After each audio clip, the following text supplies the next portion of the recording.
Mikel Azkarate Tomasone naiz, anizkoa eta abeltzain ekologikoan lan egiten dut.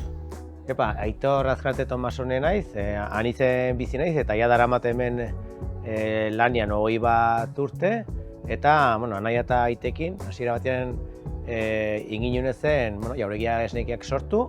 Goizean goizik jeiki, behia deitzi eta gero aurrak prestatu eta inguruko eskola batera eramaten du gaurrek. Eta gero berriz bueltatu eta eguneroko baserriko lanak, behiago mugitu, belardiak etxi eta loko gozek. Kontutan hartu 6 lagun gaudela, haure iruditzen zen garrantzitsua dela, zen hasiera batean bakarrik aite zagon eta gaur egun 6 lagun gaude lanian, ez? Hemen Lekarozen ikasketa bukatuta Iruñera ganitzen unibertsitatera, eta gero, behin bukatu nituen ikasketak lania ditu nintzen kanpoan, Irlandara ere joan nintzen, pixket inglesa ere ikasteko, eta handi bueltan, hemen proiektu honekin martxara hasi nintzen, Mikelekin eta Aitakin. Ni nekazale eskolan ikasketak egiten ibili nintzen, eta hor ja erabaki nuen hemen gelitza, baserri mundu gustatu izan zai beti, eta hemen gelitu nintzen lanian ordutik.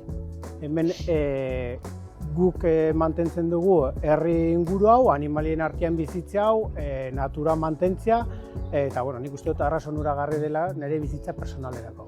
Ni berriz, kanpoan lan egin nuen eta ikusi nuen etzela txoio. Hemendik animetu jendeai herri mundura etortzea, hemen herri txiki hauetan batez ere denak zauntzen gara eta denen artean osatzen dugu herri bat.